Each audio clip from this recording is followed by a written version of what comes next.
Well, despite all the early pressure from Australia, it was this moment. A great free kick from Recoba, and Dario Rodriguez at the far post on 37 minutes scored the only goal of the first half in Montevideo in this World Cup qualifier. So Australia down by a goal. Where to now for the Socceroos? Well, let's go to Montevideo now. Les Murray is standing by with Tim Vickery. Yeah. Thank you, Andrew. And the Centenario is abuzz, although a little bit quieter than it was for those first 45 minutes. Thank God we can hear ourselves now. Tim Vickery is with me. Tim, your general impressions? I thought that Australia might survive the 45, but the high ball to those tall men did the damage. Well, they made things very difficult for Uruguay. They blocked the runs of Carlos Diogo down the right. So really all Uruguay had was that long punt forward. Australia were comfortable against it. Uruguay all strung out. The man in possession, not a lot of options, being caught in possession. Australia more compact. And Uruguay only had that one weapon, those free kicks whipped in by Alvaro Recoba. But that's what divides the sides at the moment. So, knowing the Uruguayans as well as you do, and knowing how they react in this kind of situation, we're halfway through the first half of this two-match contest. The players and the fans, how do you see the second half? Well, Uruguay's options are the wingers. Stojanov on the right, Reguero on the left, just to change the point of the attack. At the other end, though, Uruguay without Diego Lugano, their stopper, really struggling against Mark Viduka. If Australia can get someone in and around him to profit from the knockdowns, I think Australia can get that really vital away goal, Les. All right, Tim, enjoy the second half. Let's go back to Andrew Osati in Sydney. Andrew? Yes, thank you, Les. Craig Foster and Ned Zelic have been watching the match with me, and disappointment for the Socceroos, but there was a lot of promise early on, Craig. Great start, as good as could be hoped, really. We asked for Viduka to be in the game early. He's critical to us. They're playing with a back three, as we suspected, 3-4-3 when we're going forward, and pulling back Kuehl on the right and also Thompson on the left, pressuring their fullbacks, trying to stop them trying to channel him into central areas, and it worked for the first 20 minutes. It was outstanding. In midfield, we were in control as well, created a couple of opportunities, and I think you said around that point, Ned, that we need to score here. We need to capitalise on the advantage, and unfortunately for us, it didn't happen. Ned, Mark Viduka, captain's armband, and really leading by example early on. Doing fantastically well up front, holding the ball. Like we said, Australia had a phase there where they were getting every second ball as well in midfield and needed some sort of creativity to go and pounce on that. What has been the key, though, Craig, of this first half? Why do you think Australia has been able to create so much earlier? I think, look, the pressure out wide in those areas when we're going forward, it's here where we've had positive numbers. We've had 2-on-1 in wide areas quite a number of times. Viduka started the game superbly, and 2 or 3 times was jinking and turning and bringing people into play, and what a lovely strike that was as well. It was pretty well covered by the keeper, but nevertheless. But then there was a period after sort of 20, 25 minutes or 30 minutes where Uruguay really started to come into the game. What about this foul? Was the great incident, which didn't, it was a very soft foul for us, and it was some pretty awful defending here. Well, that's Vince Grella there, picking up, or not picking up, That's Rodriguez. Right. The delivery was absolutely superb, but we've been sucked into the near post there, and Grella hasn't been able to track his man. It was just, again, at this point when they were starting to create some opportunities, Schwarzer had to get a hand to that one, and they were starting to look a lot more dangerous. I think in the first 20 minutes or so, Uruguay was sitting quite deep, actually, just seeing what Australia had to offer, and we did have something. But then they started to push onto us and pressure our defenders a lot more on the ball. Jalageta started to find some space. They started to play people in around the edge of our box, and Recoba starting to get some space outside the box as well. Ned, with the momentum shifting toward the end of the first half, maybe cracks are starting to appear. Are you concerned, or do you think we'll be able to readjust now? I think we will, but I think we all agreed that before the game that we do need that away goal, and obviously there's still that possibility there of getting it. I'd like to see Bresciano come into the side. I think that he would do a lot more with the space that Australia has had with his creativity. Well, who will go off? Well, I think that Harry has struggled. Harry Kuehl has struggled, but at the same time, he is a player that any given moment he is dangerous and can cause some problems. But I think we all agree he has struggled in that first half, and I definitely think that there should be a change made. Well, let's have a look at some of the first half statistics then from this clash, and of course a lot riding on all of this, because we need a solid foundation to bring home for the second leg, which is, of course, on Wednesday. And there they are. So 55% possession for the Socceroos. They have been dominating in that department, especially early on. But unfortunately, they are trailing by a goal to nil. Okay, well, there are lots of parties and people gathering, of course, around the country. And Michael Tomalaris for SBS is currently at Star City Casino, where Sydney FC have been looking on, watching this one. Mike, what's the mood after that first half? Well, Andrew, I can tell you that the mood here was one of despair when that Uruguay goal was scored in the first half. You could almost hear a pin drop. The mood here, I think, is still one of hope. I think the 700 people here at Star City Casino are certainly holding out for a goal. I've got Jimmy Fraser with me, the goalkeeper from the Socceroos, who was part of the squad that took Australia to the '74 World Cup. Jimmy, your thoughts of the first half? I thought we did particularly well. We had them on the back foot. We put them under pressure the first 25 minutes. I thought was excellent. We seemed to lack a little bit of concentration. They got on top, and then, of course, the goal put us right behind the 8 ball. But if we keep our composure and play the way we have been, I think we're still going to get the goal back. It's all about being hungry, I think, Jim, and the Socceroos certainly showed that hunger in the first 20 minutes or so. Well, definitely, and even the amount of corners we've had compared to theirs shows just how many times we've been in their box and putting pressure on them. I think we've got them under the pump, provided we keep that up. We've got to really keep on pushing them. And a goal is very important? Goal's important, but we've got to keep our composure. We can't afford to surrender another one. We surrender another one, we've got big problems. OK, Jim, thanks for that. So a lot of hope out here, Andrew. Let's hope the Socceroos can do it. OK, thank you, Mike. Let's hope so. So just 45 minutes to go now in Montevideo, and then both sides fly out, of course, to Sydney in a few hours for the return leg. And a reminder that our coverage from Telstra Stadium on Wednesday night begins at 7 p.m. Eastern, an hour before kickoff. But please do check your local guides for telecast details in your city. It's time for a short break, and then the second half between Uruguay and Australia. Don't go away.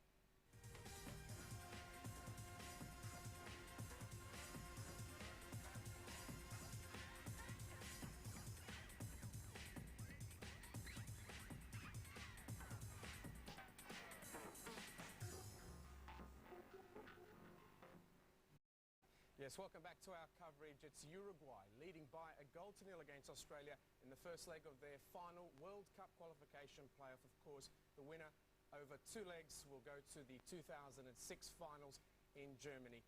But the Socceroos, the second half, what can they do? Well, first of all, let's have a look at what occurred in the first half. Craig Foster at that goal. I mean, what did you think of what occurred there? It was obviously the key incident of the half, and the delivery was quite perfect, but it's very much a set piece, set move from Uruguay. All of the attacking players moving into this area, drawing all of our defence around here, and you'll see this player here sneaking in at the back post. The problem for us is I think that might well be Grella here. As all of our defenders come across to the near post, it's this area right here where you need to be defending. Just talking with Ned off camera, whether we're playing a zonal defensive system off this free kick or man-to-man marking. Perhaps Hiddink had identified some of these key players as to who he wanted to mark. You see us get drawn across, and it was a lovely set piece in the end. I don't know whether Schwarzer could have got off his line there to maybe take that.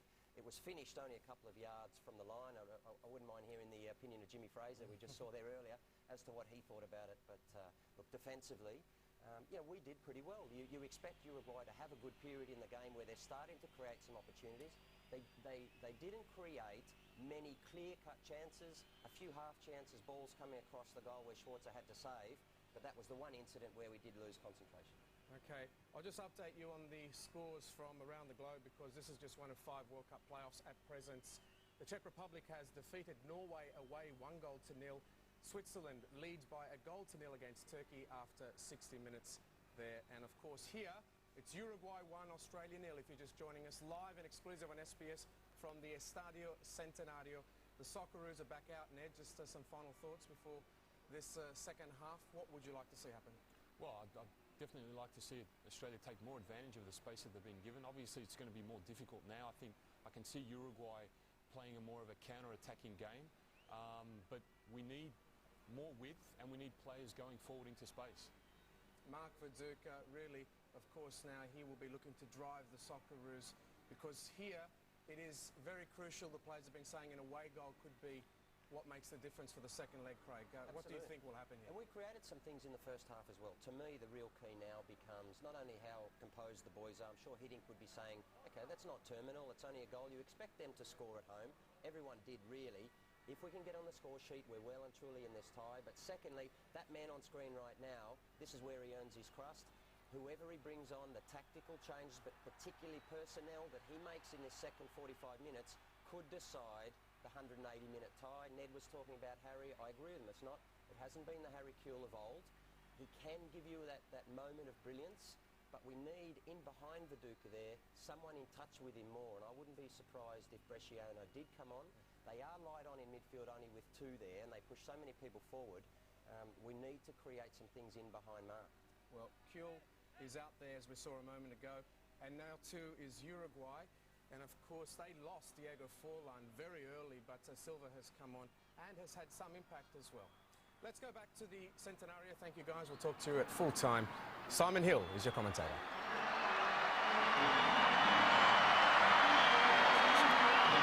Well, maybe just another little tactical ploy by Jorge Fossati. By my watch, that half-time interval lasted for nearly 18 minutes. And the Australian team was certainly left on the pitch for a good 2 minutes, while the Uruguayans were still in the dressing room. Anyway, Klaus Bo Larsen just get us underway in the second half. The Australian fans down below me have been in good voice during the half-time interval. And the Uruguayans in the main have reacted well to their running up down the side of the stand with the Australian flag and the obligatory kangaroo. How can the team react in the second half to that blow on 36 minutes from Dario Rodriguez? 1-0 wouldn't be a total disaster for Australia. Any more would make that mountain that Les Murray was talking about at the start of the game very high indeed. I'm sure Chris Hiddink won't be overly happy with the scoreline, but I'm equally sure he'll be reasonably pleased with the performance of his team in the first half. They kept their shape pretty well, limited the Uruguayan chances and created one or two of their own.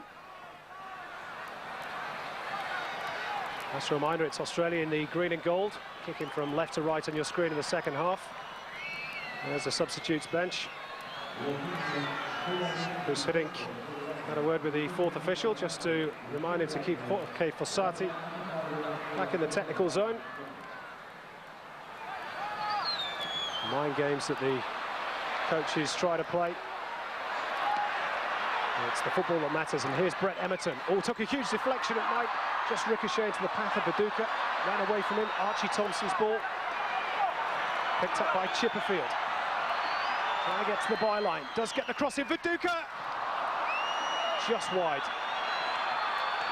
And I think the flag had gone up in any case on this near side. And Mark Viduka starting the second half as he started the first. He's given the Uruguayans a few headaches, and that was close.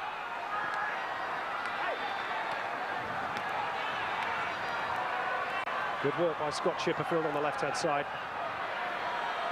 And Viduka again just shook off his marker.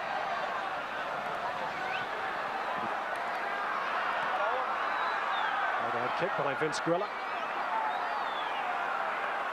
Picked up by Perez. Popovic. Throw into Uruguay. Well, the local paper here this morning asked Uruguay to walk all over Australia. They certainly haven't done that. All it takes is one moment of brilliance as provided by Recoba's free kick, and the damage has been done. Australia on the counter again. Kewell to Emerton. Bit of space for the Blackburn man. Oh, took a deflection too. Corner ball. Came off Montero. Again, it's been a good start.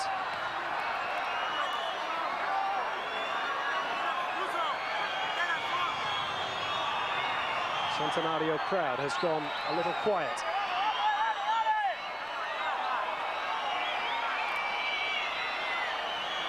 Emerton to deliver. Popovic was the target, didn't get anywhere near it. Colina finds Emerton again with the header. Vidmar, first touch wasn't great. Jacoba. Lucas Neal. Grella finds Chipperfield. I'll tell you, three of the Australian substitutes are warming up. Tim Cahill and Marco Bresciano among them. John Aloisi is the other. Of course, they're all on yellow cards. Chris Hiddink, in an ideal world, would like to save them for the second leg. Meantime, there's work for the Australian defence to do here. Perez gets the cross in. Coolly dealt with by Lucas Neal.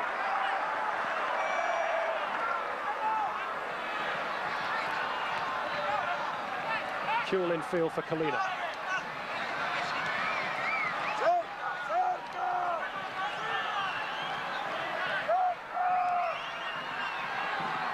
Harry Kuhl. Viduka again just allows the defender to bounce off it. He's had a terrific match so far, Viduka, for Australia. Hamilton's ball was intended for Thompson.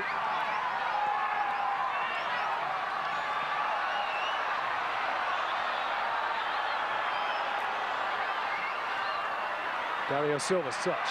Now Diogo, who loves to get forward on the right-hand side, has good pace too. It's an awkward ball. And Schwarzer claims with confidence.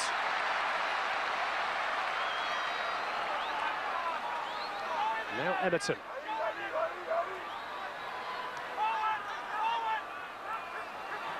Certainly not as cagey a game as some World Cup qualifiers I've seen. Both sides showing attacking intent. And here's Kuhl. That was a dive, says Klaus Bo Larsen.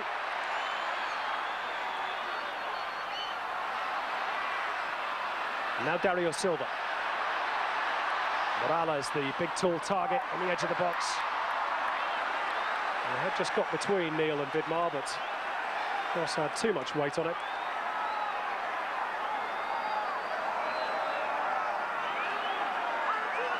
It looks very much as though Marco Bresciano is ready for action.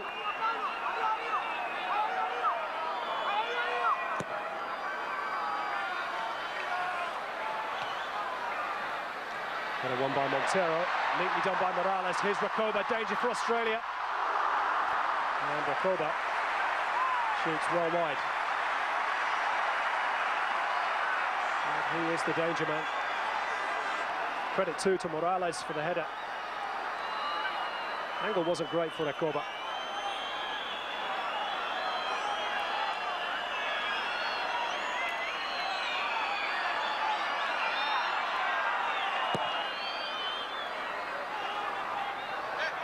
Well, that would surely be a foul by Montero. Now Australia can make their change.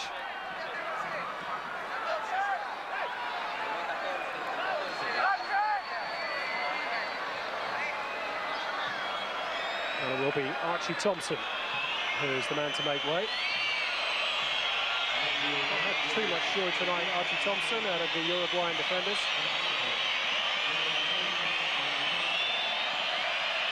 And Marco Bresciano takes to the field.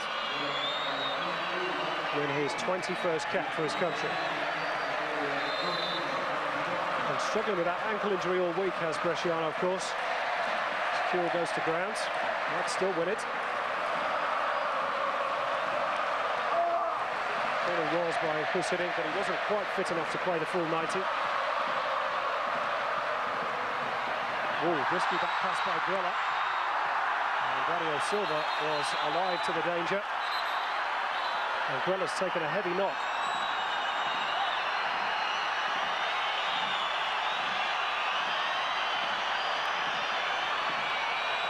And it looks as though he's holding his face, Vince Grella. Bresciano, his big pal from Parma, is first on the scene.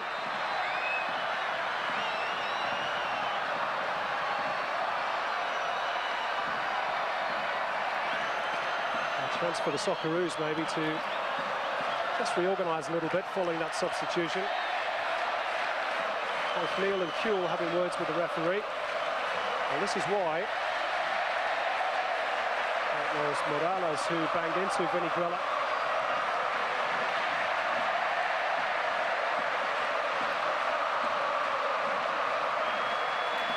He's a tough character.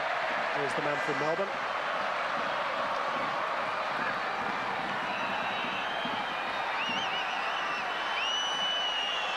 Take more than that, I'm sure, to put Vince Grella out of action.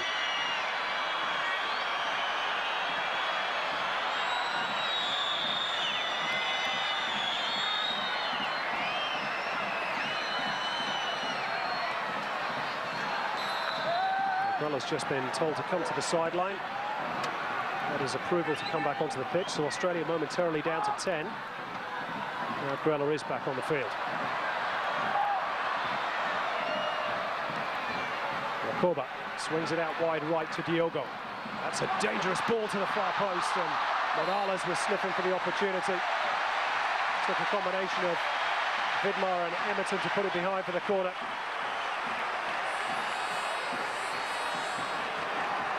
And he just ghosted it behind the marker.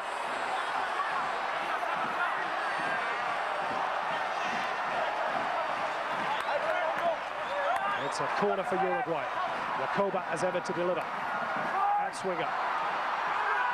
Gains of a handball, not heeded, and now Australia can break. Kuhl forward to Bresciano. Just not enough weight on the pass for Brett Emerton.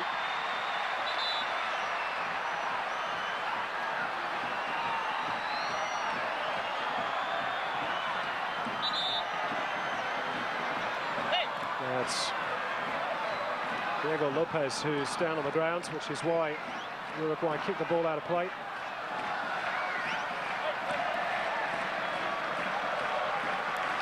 Well, maybe a hand used by Marco Bresciano.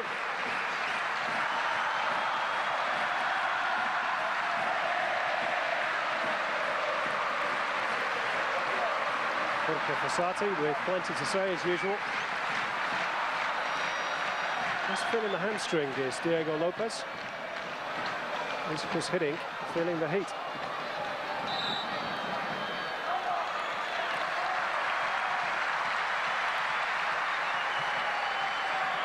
So it's Uruguay who are down to 10.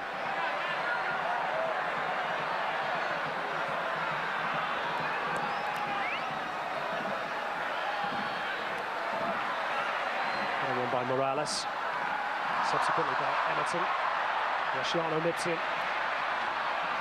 Viduka.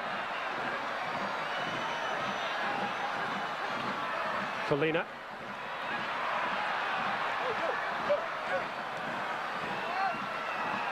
Emerton got the benefit of the ricochet. Fell to Kuhl. A bit of space for Scott Chipperfield. Can Australia take advantage of the absence of Lopez? Oh, it's broken kindly for Bresciano! Just over the top from Marco Bresciano. Well, it was a snapshot. And he had to twist his body round to get the shot in. Quick look at where the goal was. Just a metre or so too high. Well, he's capable of scoring a goal or two, Marco Bresciano.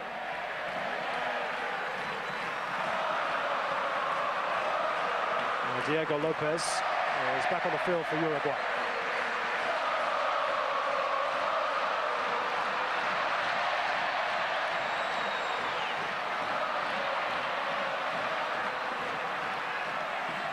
"12 minutes gone in the second period of this first leg of the qualifier for Germany 2006. Uruguay leading Australia by a goal to nil. Courtesy of Dario Rodriguez after 36 minutes.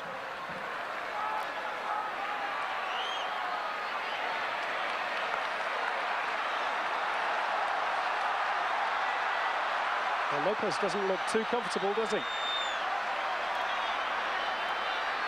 Just trying to run it off at the moment, but maybe that Uruguay will have to make a second change. Indeed they are. We'll come back to that in a moment.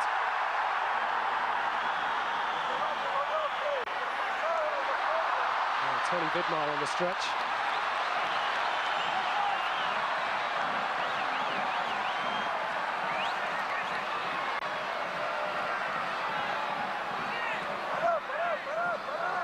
So in Uruguay, there's a slight delay They're going to wait a moment before making the change. Guillermo Rodriguez stripped and ready for action on the near touch line. He's been told to go back to the technical area.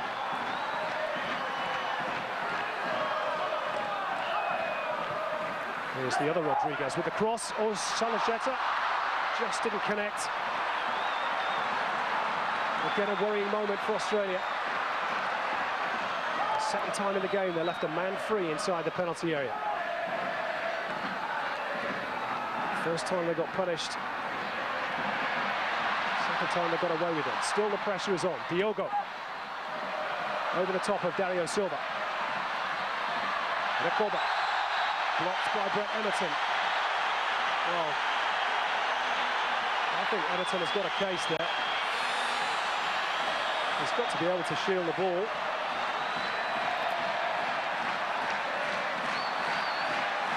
And a free kick it is nonetheless. And that spells danger when this man is on the ball. Recoba's delivering. I think it came off a Uruguayan thigh in the end. And Australia can breathe again.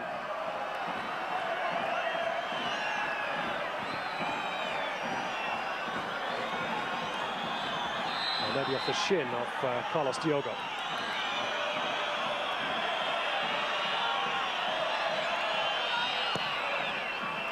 An hour played in Montevideo. Here's Viduka.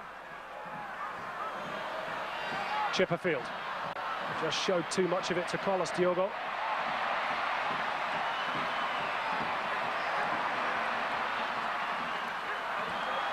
And Perez.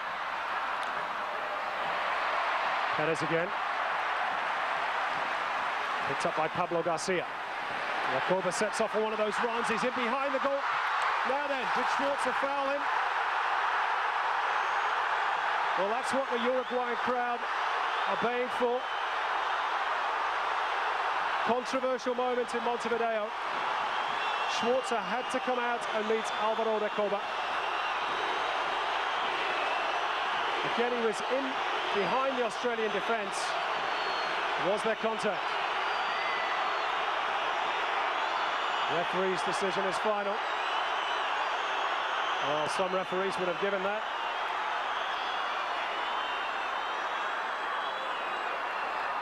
Almost impossible to tell from any angle how much contact, if any. The Socceroos were rocking at the back. And this stadium is rocking.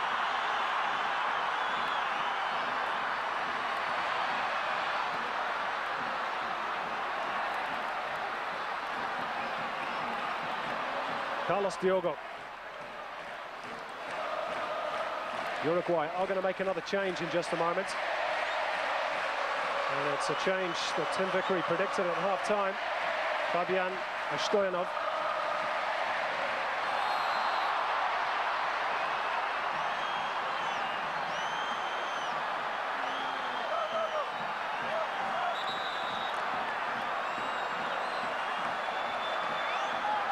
Well, it's Salajeta who's going to be the man to make way.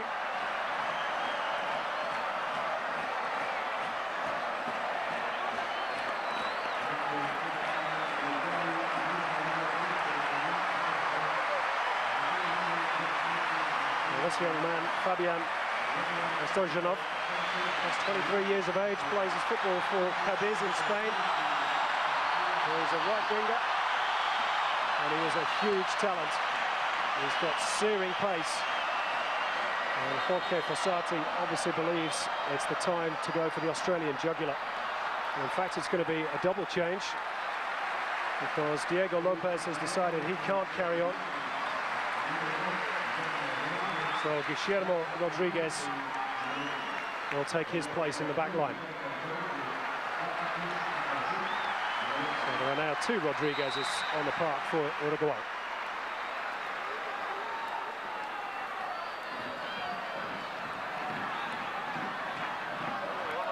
Rasciano chipping forward for Kuehl. Just a little short for the Liverpool man. Socceroos battling hard for possession. They've won it well. Emerton round the outside of the substitute. Still Emerton. Now, was he having his shirt pulled there? Has won a corner. Might have been outside the box by Dario Silva.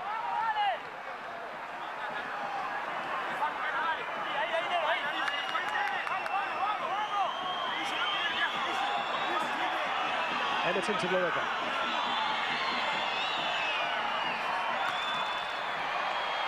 Easily dealt with by the Uruguay defence, but a good challenge in there by Colina. Emerton drills it back into the danger zone. Colina! Rather, Billy Grella.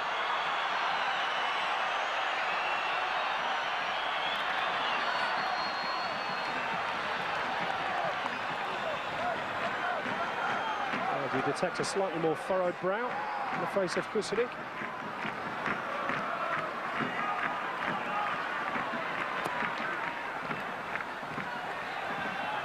Looks very much now, incidentally, that the Socceroos have switched to a back four. Scott Chipperfield going in at left back. Deal with a threat perhaps of Stojanov. Viduka's offside.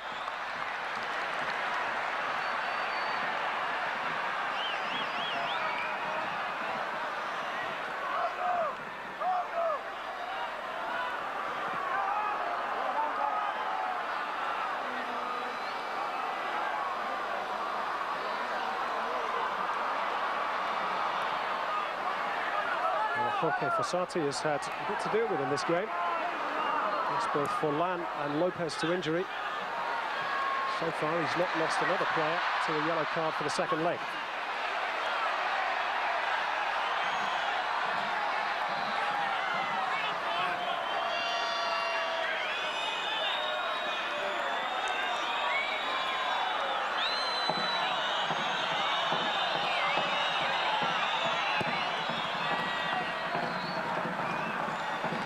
Viduka wins another good header.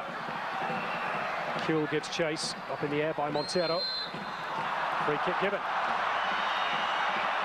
Dario Rodriguez, and they're really finding Viduka difficult to handle.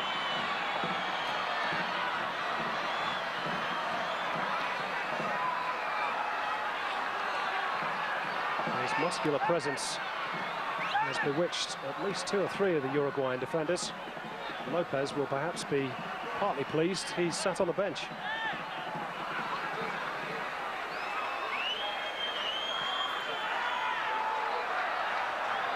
Here's Colina. Grella spotted the run of Emerton. Can he keep it in? That'll be a corner, surely. Well, no complaints, to be fair, by Brett Emerton.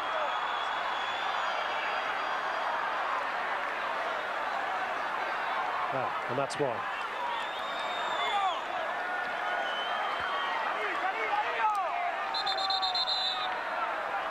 Now, the fourth official has just come to this near side to prevent Alvaro Recoba from taking a drink of water.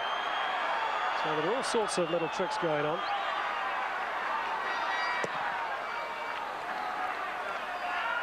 It's a warm day in Montevideo. It has been since very early this morning. And now there's some space perhaps for the substitute Stojanov. And it'll be a corner of Scott Chipperfield.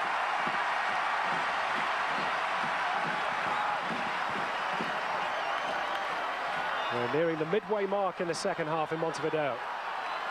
Still, Dario Rodriguez's goal dividing the teams. Australia have kept their shape. They've kept their focus. They need to keep their goal intact here.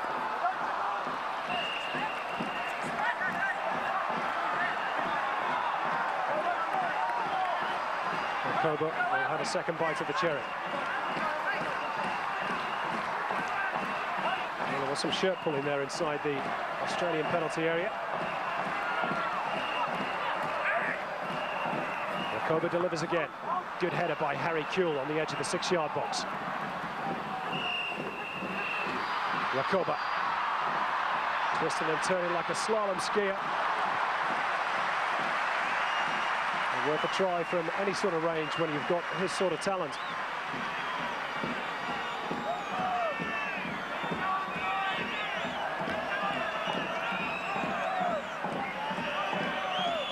actually retired from international football a year or so ago.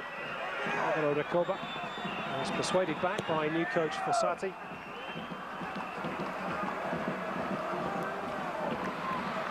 Most Uruguayan fans are grateful. Australian fans perhaps less so.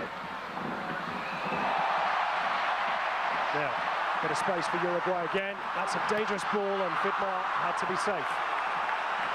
Had to be safe.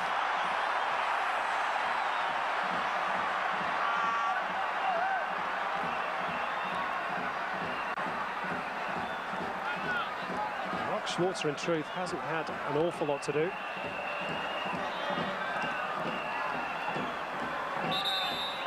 He's saying he made the call. Fairness, maybe Vidmar didn't even hear him. And that's a goal kick.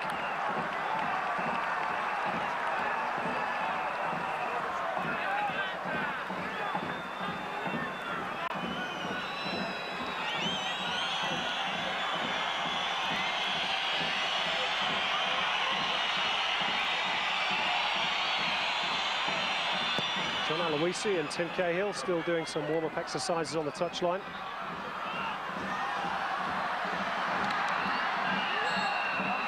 I'd imagine it's just one goal. Would be happy to leave them there.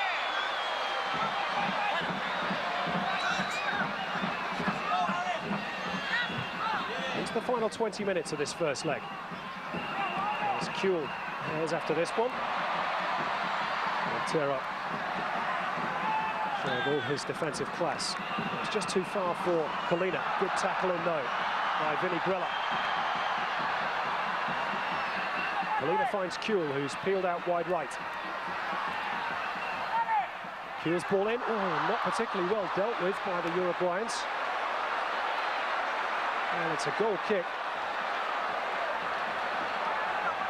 And Viduka was just waiting for such an opportunity. In fairness, the defenders were positioned just on the part of the pitch where the stand doesn't offer any shade, so maybe they just lost the ball in the flight. As the shadows lengthen at the Estadio Centenario. Here's Recoba.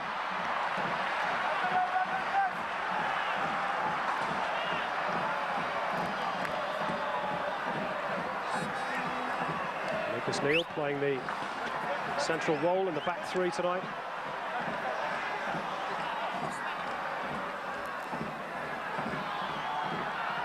Well won by Brett Emerton. Viduka. Oh, he sold Colina well short there, and here's Dario Rodriguez.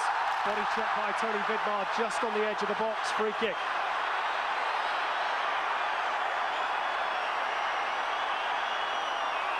And the referee will have a word with Tony Vidmar as well. And it's a yellow card. Well, that all stemmed from Viduka's pass, which just didn't have the required weight. And Vidmar was done for pace by Dario Rodriguez.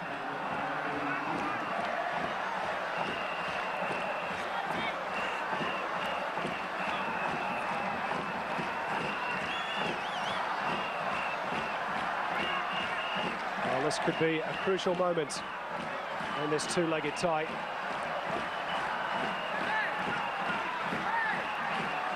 Socceroos have to keep the back gate locked. Recoba to deliver. And the header by Dario Silva at the near post. Came it in very quickly. It's okay, you can breathe easy at home.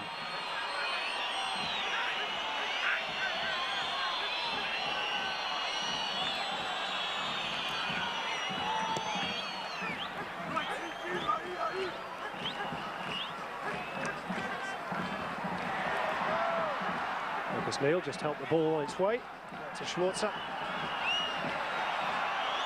Tough choice Kusitting had to make between his goalkeepers tonight.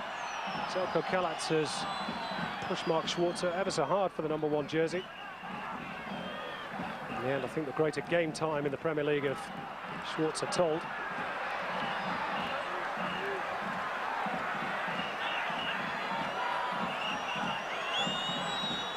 Middlesbrough goalkeeper winning his 36th cap tonight.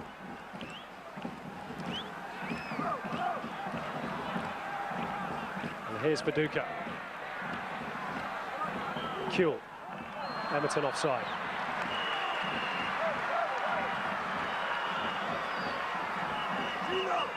Not much question about that decision.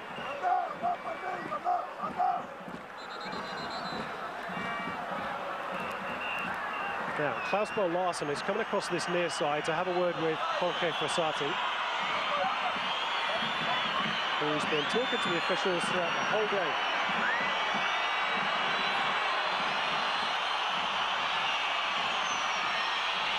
As pointed out by Chris Hiddink in the first half.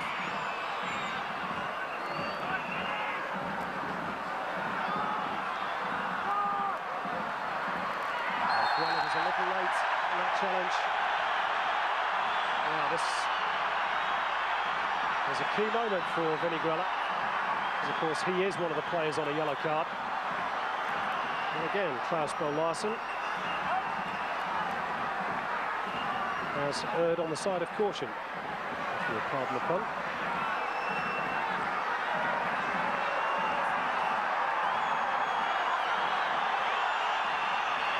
Socceroos beginning to concede quite a few free kicks from this sort of range. Morales will be one of the targets. Guillermo Rodriguez up there as well. Recoba's delivery. Oh, went all the way through to Schwarzer.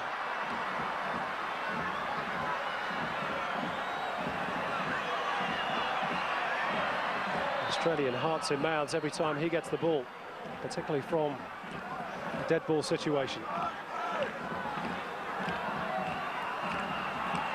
Bresciano. Can Australia find a crucial away goal? Emerton. One ghosting in was Chipperfield on the far side. Now there's some space for Uruguay to attack on the counter. And the home crowd urging them to take advantage of the fact that Chipperfield was tracking back. Here's Recoba. Well spotted the run, very intelligent run too. Socceroos in real trouble here. Morales, good stop by Mark Schwarzer. And it had to be.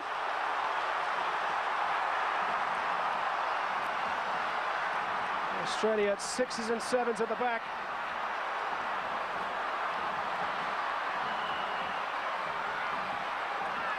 Perez.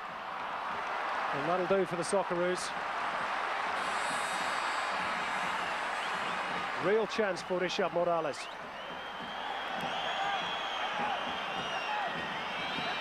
He, like Viduka at the other end, just used his body frame to twist around Lucas Neal. It was straight at Mark Schwarzer, but a very important save by the Australian number one.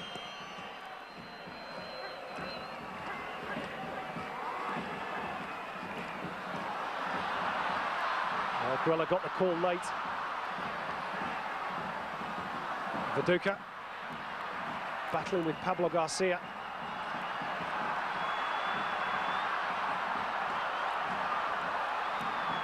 Under 13 minutes to go in Montevideo. Bresciano wins good possession for Australia.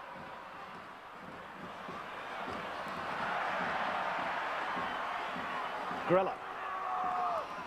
Try to drill it through, looking for the run of Brett Emerton. Perez goes over the top.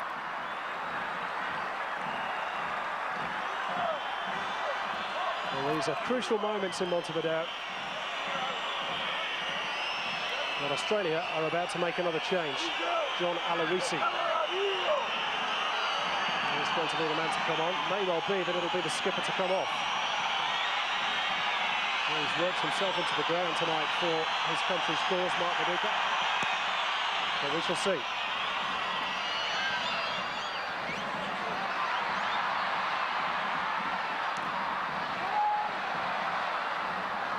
Pablo Garcia's ball. Chipperfield almost caught by surprise. A well played out of defence by Australia. And now Bresciano on the charge. Viduka waits in the middle. Emerton joins him now. Kuhl is alongside. Wormed its way through to Vinny Grella somehow. Here's Collina. Jason Collina! Just a metre the wrong side of the post. Now Australia can make their change. As we watch a replay of Jason Collina's effort. Just whistled past Carini's left-hand post.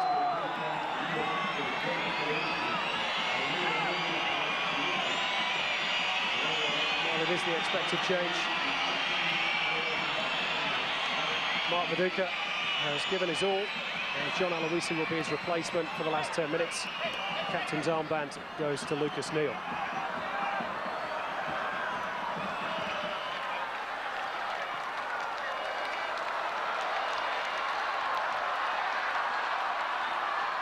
Stojanov using his pace to try and get around Chipperfield. Ball, I think, just took a touch on the way through to Schwarzer.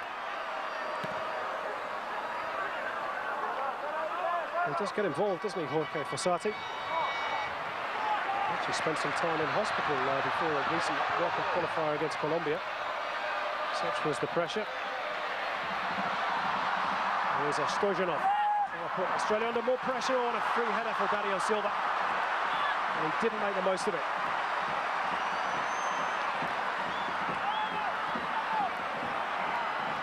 Meantime, as you watch a replay of this chance for Dario Silva, it's Emerton at the other end. Kuhl put into touch by Montero. Into the last 10 minutes. Emerton trying to find Aloisi. Free kick given. And Klaus Bo Larsen just wants to sort a few things out there at the back.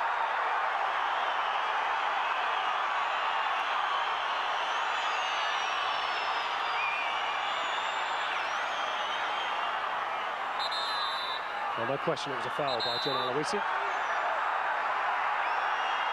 Maybe some of the protests were a little too vociferous for the Danish officials like it.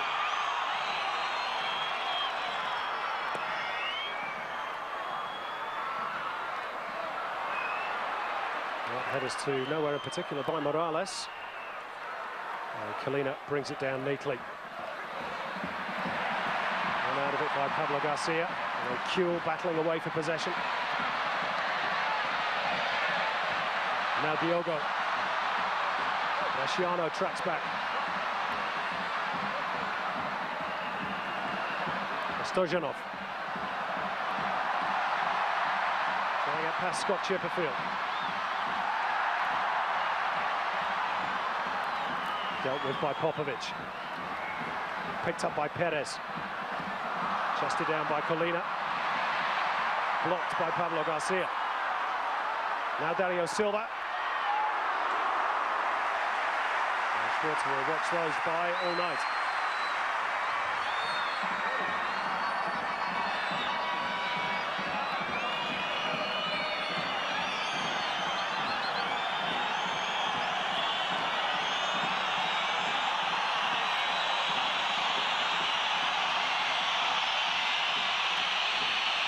This is from the home crowd at the Centenario. I sense that time is getting short for what would be a very important second goal. Overall, I think Australia can be pretty proud of their performance. Shouldn't speak too soon, of course. Stojanov.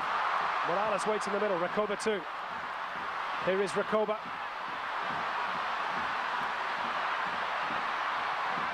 All drills it across the face of goal, and Emerton. Fortunately for Australia, nobody was running in on that one. Otherwise, that would have been 2-0.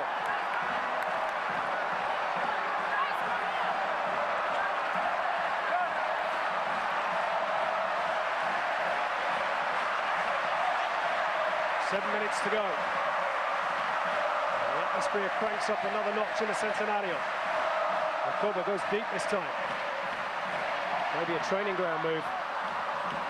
In the end, it's lashed away by Scott Chipperfield for Australia.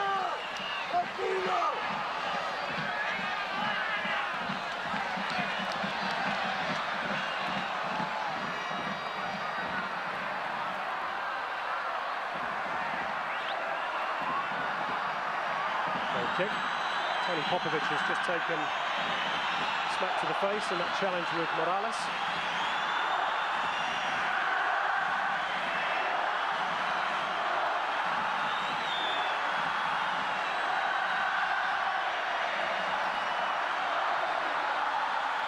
Well, the Uruguayan fans trying to do their bit for their team.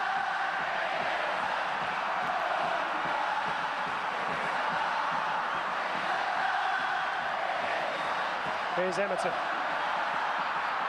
Still Emerton. A shot from a long way out, and in truth, Marco Bresciano was much better placed on the left-hand side.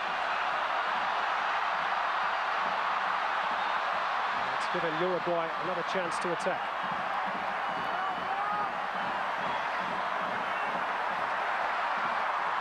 Stojanov. Goal kick.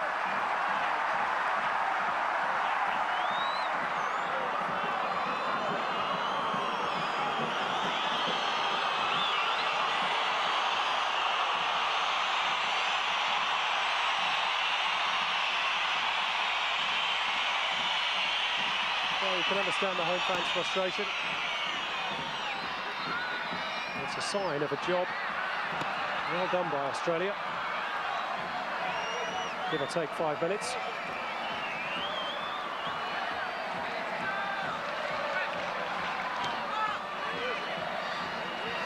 We're just losing out to Guillermo Rodriguez, and here's Dario Silva.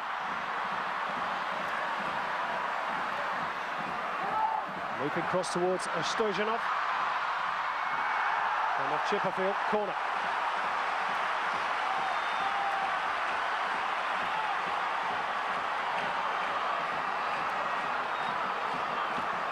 Dusk is beginning to descend upon Montevideo, and the Uruguayans are gathering like vultures on the edge of the Australian penalty area. Chris Hiddink knows his team must stand firm.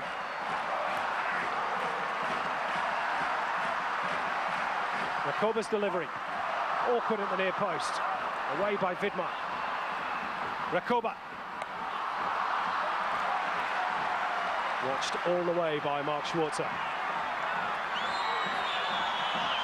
Any angle will do for Recoba.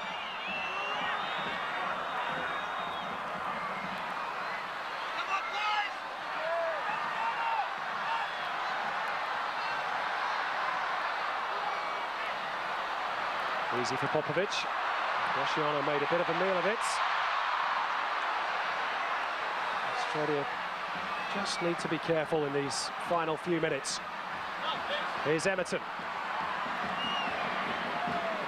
Just overran it.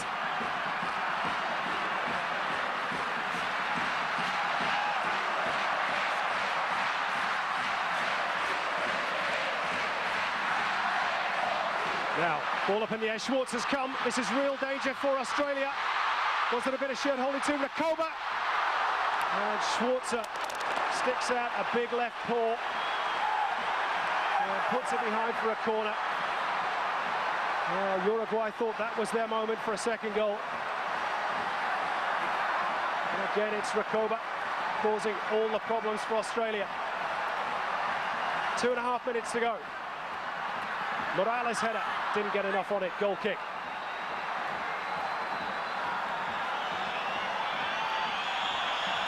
Oh, how are you bearing up under the tension back in Australia?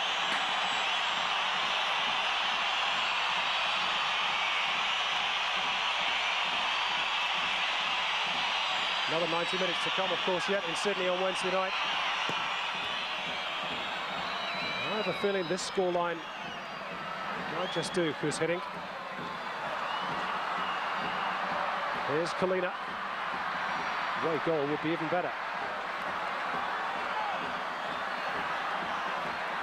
Grella. Oh, delayed too long, Vince Grella. Pablo Garcia.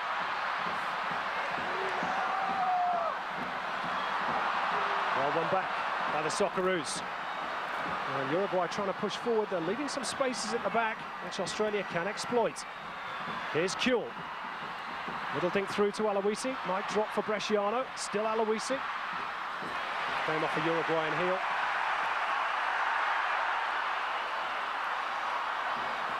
And we're into the final 90 seconds of normal time. There'll be 1 or 2 minutes added for injuries, I'm sure. And that's a good challenge.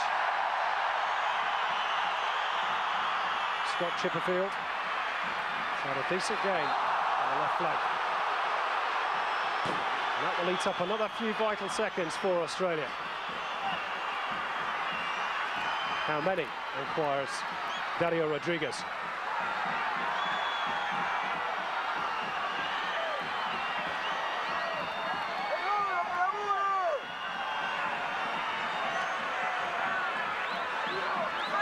Bresciano.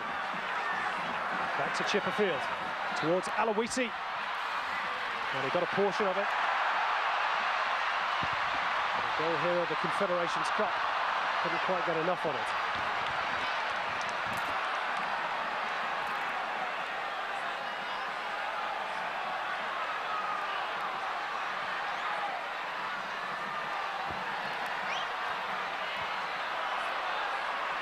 Grella finding Kuehl. Nothing stupid now by the Socceroos in these final moments.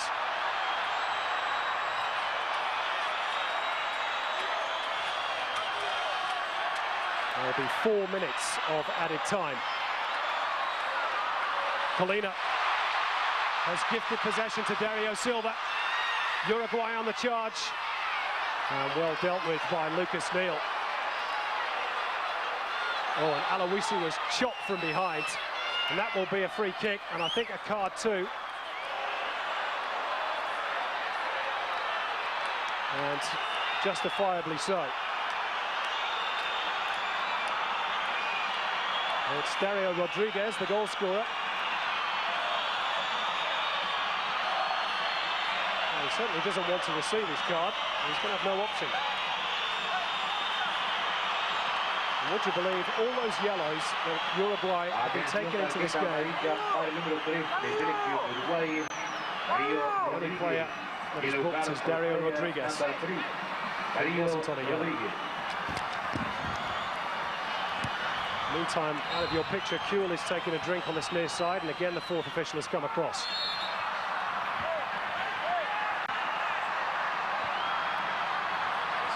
One minute of injury time played in Montevideo.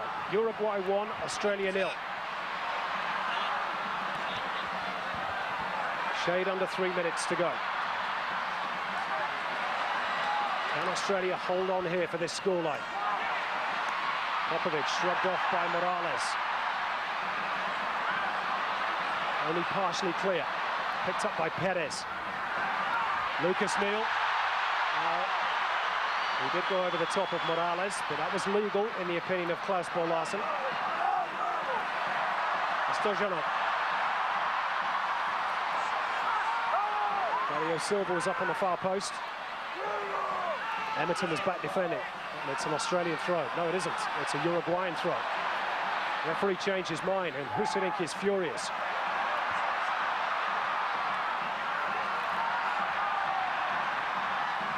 Ball whipped into the near post, away by Lucas Neal. Australia having to soak up a lot of late pressure here, as you might expect. Diogo gets past one defender and a second. Did the ball go out of play? It did. It's a goal kick, and the Uruguayan fans can howl all they like.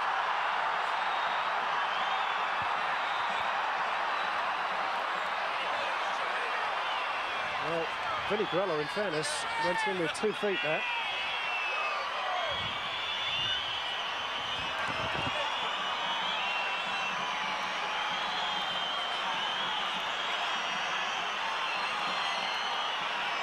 We're approaching the final minutes of injury time in Montevideo. Reminder, you can see the second leg live and exclusive here on SBS. 7 p.m. Eastern, our coverage starts on Wednesday night from Telstra Stadium in Sydney. Here's Colina. Could it be even better for Australia? Just couldn't find Bresciano. Maybe time for one final opportunity for Uruguay. Perez brings it forward.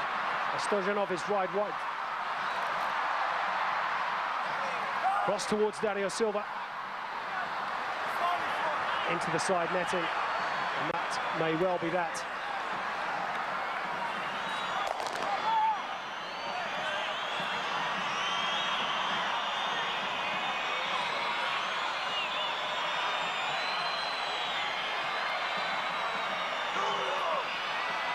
All eyes on Klaus Bo Larsen. He's refereed a difficult game pretty well. And that's his final involvement. And Australia, I think, can celebrate a job pretty well done. They came under sustained pressure towards the end, as you might expect, with the second leg to come in Sydney. They stood firm, and only that 36-minute goal by the man on your screen, Dario Rodriguez, separates the two sides at full time in Montevideo. Richard Morales had a good chance to make it too. Hello, Noel, can you hear me? The general feeling around the Estadio Centenario. Noel, can you hear me? Fans who are pretty quick to head for the exits, and Jorge Fossati as well. Is that it may not quite be enough. Nice touch, the handshake between the two coaches, and the game was played in the right spirit. But it's finished at the Estadio Centenario. Uruguay 1, Australia 0.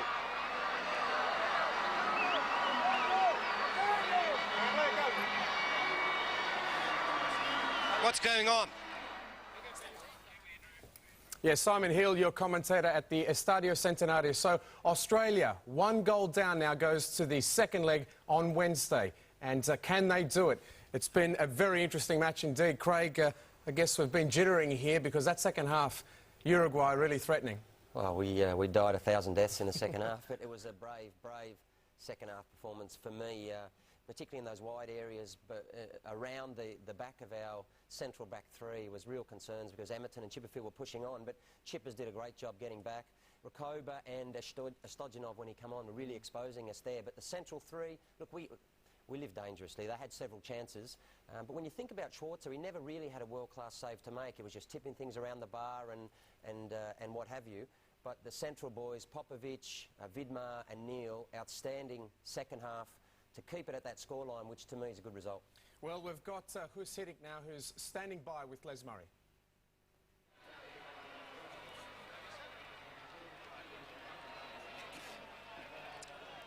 Thank you very much, Andrew. Husidic is with me. 1-0.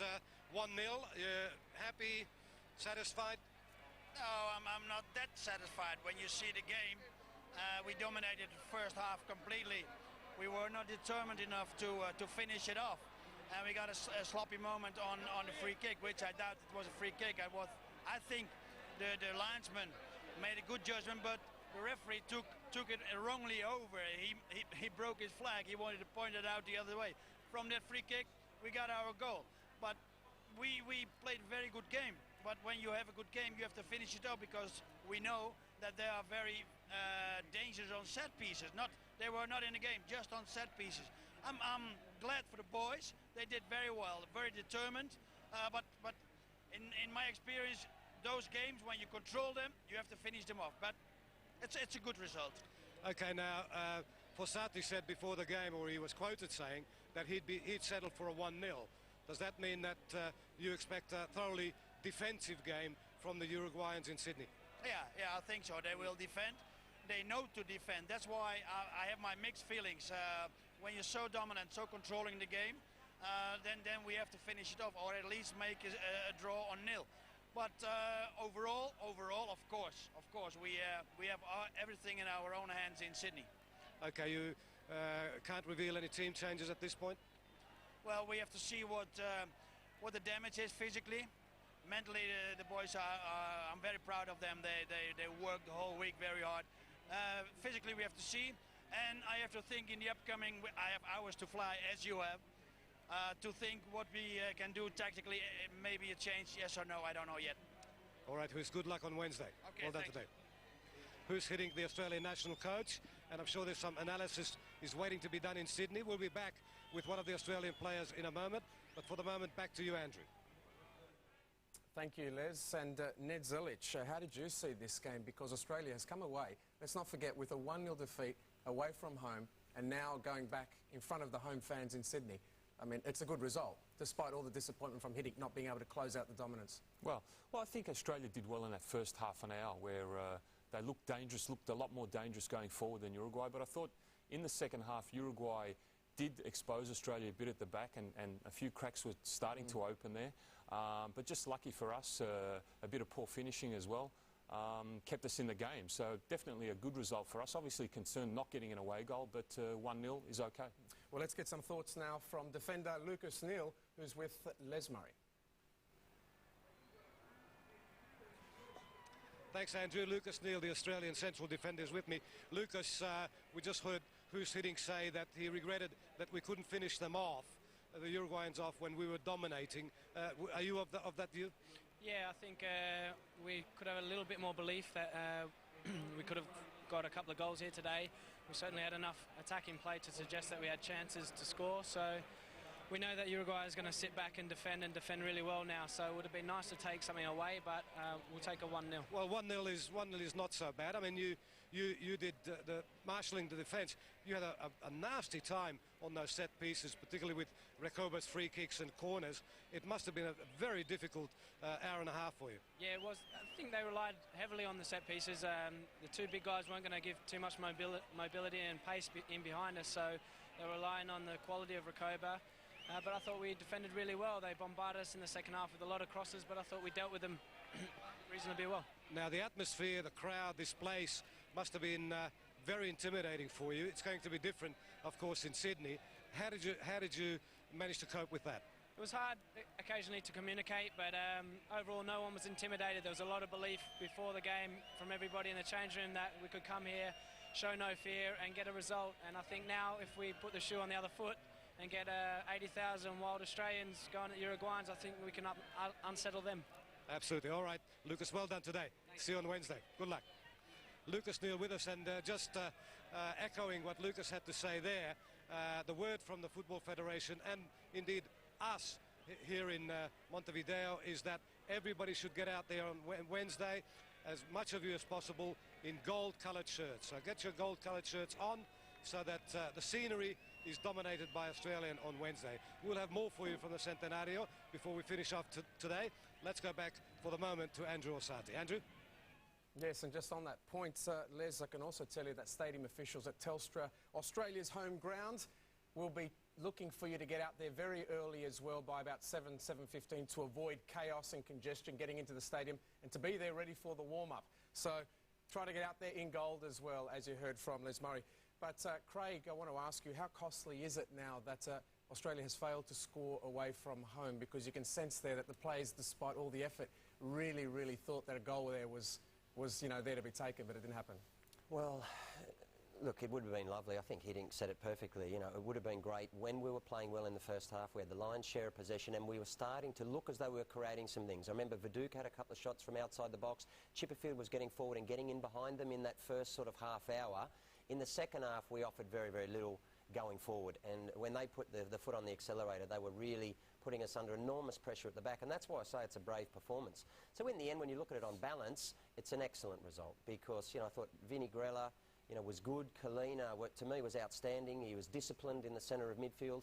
Bresciano made a bit of a difference when he came on. Harry, there's more to come from him. Again, he battled bravely in the second half.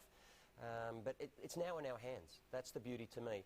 The last 8 minutes we sat here and just so nervous, but the last 8 minutes to me when their crowd was really egging Uruguay on, you saw Fossati on the side of the pitch. Had they have got another goal, he knew that they're really very much in the box seat. Now to me it's evenly balanced. It's in our hands. If we come back and play well, and there's no doubt that our crowd here on Wednesday night is a big factor in our boys' performance. We come here and play well, we score at home, which we should do. If we're good enough to go through, it's all there to be done. Yes, well, we're hearing a lot of analysis, but we can go back to Montevideo now, and Simon Hill, our commentator, is there. And tell us a bit about that atmosphere, Simon, in the Lions' den, as it were. Sorry, Andrew, could you just repeat that question, please? Yeah, tell us a little bit about that atmosphere today, because really it's one thing to be here and trying to savour it, but right there in the Lions' den, what was it like, do you think?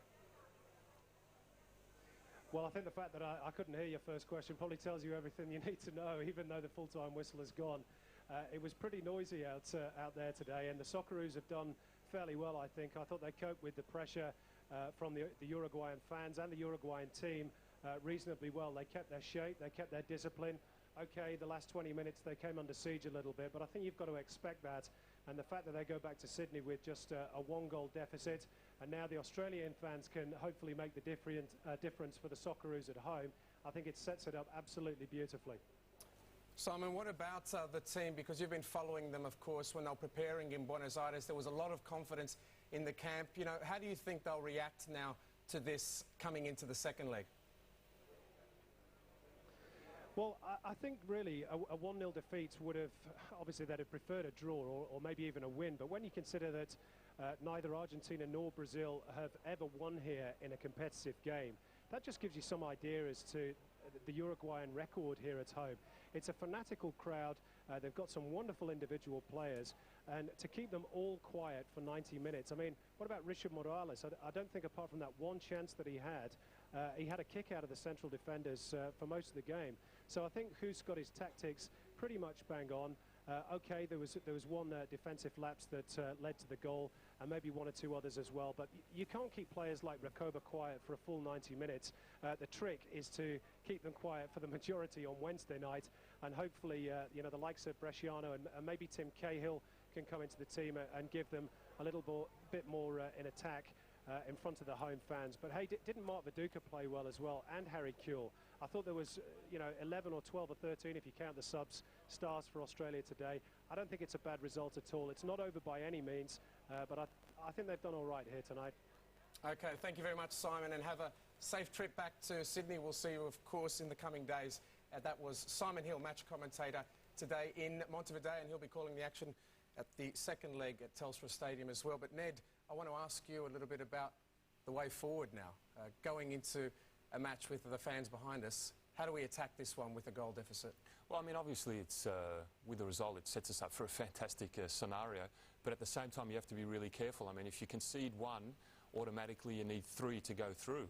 So you've got to mix it up really well between attack and defence. Obviously, I think Hidding's going to put out an attacking side again. But the same sort of defensive desperation and performance will be needed on Wednesday as well. Well, I wonder what they're saying over at Star City Ballroom, where Sydney FC has been holding a function today. Michael Tomalaris is there. Mike,